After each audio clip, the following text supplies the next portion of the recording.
Well, good. So we're here with Jackson Spencer of St. Louis Wood Floors. Jackson, so is it expensive? Expenses is a funny question, Barry. I get asked that a lot. And, you have a wide variety of people in St. Louis. You have the people that are from Chesterfield, and you have the people that are from South City, North County, in that area. So to each person, their own income depends on their opinion of what is expensive or not. And honestly, that's just something that each person has to decide for themselves. I, of course, try to mitigate the expense in the wood flooring refinishing by using top crews that work as fast as they can, so that way the added expenses around doing a wood floor will not be as much for the family. For example, if you're living in the house and I have to sand and refinish your kitchen, you're not going to be able to use your stove while I'm doing the job, so you'll have to eat out and these types of things. So a lot of what I try to do is I try to get the jobs done quickly as possible so there's less impact financially around the perimeter of the project itself. Great, yeah, and it makes it so they're in and out, so it's more comfortable for the homeowner too. Exactly. Anything else to mitigate expenses? Well, the other thing is that what I do is I try to get the best price, and I shop the material around to as many of the distributors here in St. Louis as I can, so that way I know I'm getting the absolute best price that I can for my customers. And in doing that, I try not to neglect the quality of the product and only use those products that I know that have withstood the test of time in the past. That's great. Yeah. That's great. And speaking of materials, what's the best finish for a floor? Well, that's a good question too, because you have finishes like water-based finishes and oil-based finishes.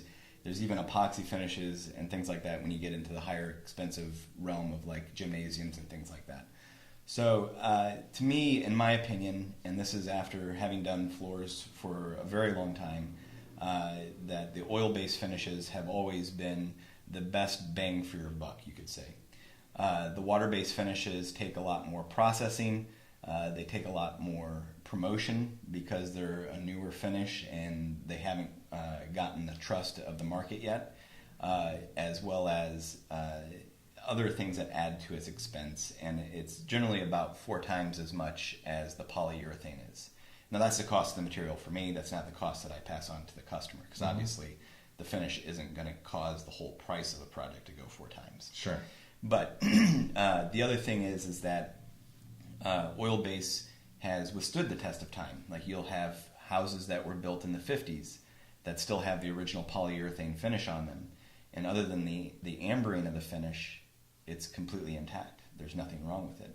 In fact, I've gone into those floors and revitalized those floors and left that finish there rather than do a whole sand and refinish of the floor. That's awesome. Yeah. So then with the water-based finishes, you also end up with having to redo the project more often than you would a polyurethane floor. They tend to wear through faster. That sounds great. Yeah. And like, how long does the whole process take generally? Generally, well, okay, so you have different size homes. You have homes that are 600 to 800 square feet, and you have homes that are 1,000 on up. So it's really the square footage that's going to determine the amount of time. So basically, I've had it where we've done about 1,000 square foot home, and we've gotten it sanded and stained in the first day, and then we're able to put the subsequent coats on each day after that. So it took us 3 days to do 1,000 square feet. That was a pretty wide open setup, so it wasn't a lot of rooms to go around in, so it went pretty quick. So it can also be determined by how many rooms are in the home. So if you have 5 rooms and it's only 600 square feet, then it does take a little bit more time because there's a lot more stop and go. But generally, I try to keep the projects down to about 3 to 5 days, depending on the square footage. That sounds great. Perfect. Yeah. Well, thanks for joining us. Yeah, not a problem.